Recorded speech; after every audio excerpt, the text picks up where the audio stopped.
Hey there, Twisters. Let's talk about the Nashville Predators. So recently, they're on a crazy run, 13-0-2 in their last 15 games. They haven't lost in regulation, and that all started when they got absolutely walloped back in mid-February, 9-2 by the Dallas Stars. So what happened was they were about to go on a 5-game road trip, and while in Vegas, they were going to take an extra day off. They were going to a U2 concert at this great new venue, the Sphere. I believe that the upcoming draft will be held there. And general manager Barry Trotz, longtime Predators coach and head coach in the NHL, said, "No way, 9-2, that is not how we're supposed to perform in front of our fans." Even he was quoted saying, "It's not so much about the players, it's about the fans here, right? You pay all this money to go to a game, great Bridgestone Arena, I love the experience there, and the team absolutely craps the bed." Also, the background music that you hear in our video comes from Mongo CCM, that's Jack Brightman. Go check out his channel to listen to all of his tracks. I've included a link in the video description below. And Jack, thanks for letting me use your tracks in my video here. So, since then, they've outscored their opposition in the last 15 games by a margin of 65-29. A plus 36 goal differential. Yusei Saros, he's looking great. He was having kind of a difficult season, and since then he's rebounded quite well. I think a .932 save percentage in the games he's played during that 15-game streak. Although they got to take on the Panthers tonight in Florida. Biggest test of the year. The Panthers have been kind of stinking it up the last couple of games, so I do expect perhaps a different result. But I want to give a lot of credit to the Predators because, this is an organization that pretty much since their inception, I don't think that any organization does more with less than the Preds. And going into this last season, there were 3 big changes. The Preds, of course, in the 2010s actually made some deep runs, especially going to the Stanley Cup final in 2017. Ultimately, they kind of hit the barrier there. They hit their limit, right? And they've had to kind of deal with the sort of fallout that happens when you invest in certain veteran players who are part of that run, right? But there were three big moves here. So first of all, they hired Andrew Brunette as their head coach. Now, a lot of people were picking the Devils to get to the Stanley Cup this upcoming season. And I said, well, I think they'll be really good. But I think that one factor we can't overlook here is the loss of Brunette, who was an assistant last year. So they hired Brunette. He did help the Panthers win a playoff round for the first time in 25 years. Second, they brought in one of the best leaders in hockey. Flat out, Ryan O'Reilly. Maybe not, a point per game producer per se, but he had an impact. You saw with Toronto. You saw what he did with the Blues before that, right? Won the Selke Trophy, deservedly so, an outstanding all-zone forward. He won the Conn Smythe as well, deservedly so.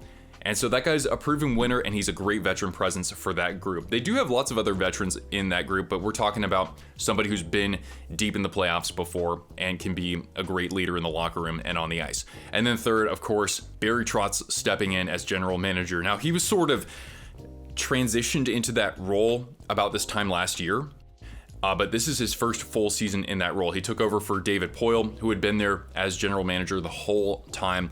And I think that smooth transition has really benefited the Predators quite a bit. So even though this year is certainly kind of a breakthrough for this new regime, I think it does kind of date back to what they were able to do over the course of their franchise. It's sort of a blueprint, right? So I think of what Trotz did defensively with his group, with players like Kimmo Timonen and Shea Weber, Matthias Ekholm, and Ryan Suter when he was in Nashville. And then eventually he gets fired. He moves on to the Washington Capitals, and in 4 years he turns them into a champion after many years of choking in the playoffs, if you want to call it that. He does that practice lap with the team deep in the playoffs. They win in 5 games in the final with, of course, a great group, but certainly he was sort of one of those missing pieces, right, to get them over that hump. Unfortunately, the Caps didn't actually sign him to a respectable enough deal, or they didn't offer something like that to him. So he goes on to the Islanders, right? And who knows, if it's not for the Tampa Bay Lightning, maybe the Islanders get to the Stanley Cup final, and who knows, maybe they win it. And he brings that same kind of blueprint, right? With excellent defense and fantastic goaltending, right? And with the Islanders, I mean, they hadn't even been to the playoffs for much of the last, decade and a half, and he actually makes a contender out of them. And just managerially, they're not really able to support what Trotz needs quite enough. And I also thought that he was kind of unceremoniously kicked out a little bit prematurely, I want to say. But anyway, he comes to the Predators, and even though he hadn't even served a real executive role before, he's just been amazing. There had to be some things done in part to kind of complete that teardown from those late 2010s, and so far it's been just a tremendous transformation that has been done in part because of what Poile did, but also Trotz. So first of all, they traded away Mattias Ekholm at last year's trade deadline, Poile and Trotz. They got a first rounder that turned into Tanner Mollendijk. They cleared up some cap space by moving half of Ryan Johansson's deal, right? They retained 50%. They bring in Ryan O'Reilly for $4.5 million for 4 years. No trade restrictions, which was huge, I think. They hire Andrew Brunette.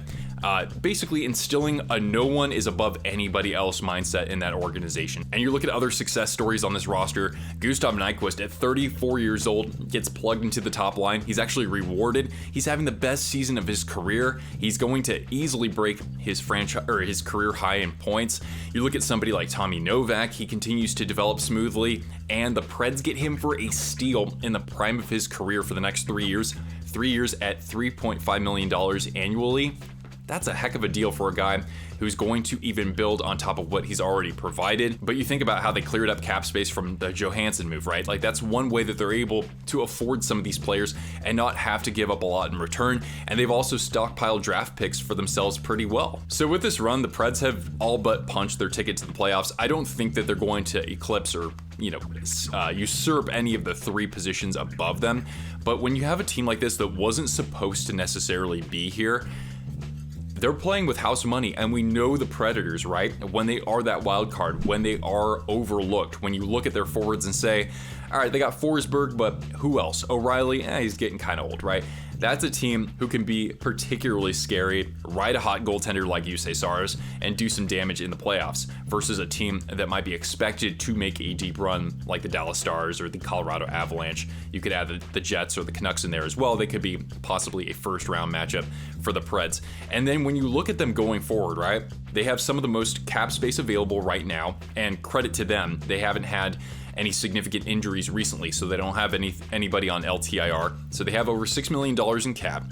You look at next year, they'll get a couple of guys off the books like Tyson Barrie, Anthony Beauvillier, and Jason Zucker, and so that's going to clear up some cap space if they want to attract a free agent and be more aggressive there. They already have the draft capital, as I mentioned earlier, and from a development standpoint, things are coming along pretty smoothly for Trotz's regime as well. Recently, The Athletic ranked them as the 8th best prospect pool in the NHL. Certainly, I would think that guys like Lucas Evangelista and Philip Tomasino are going to be part of that group.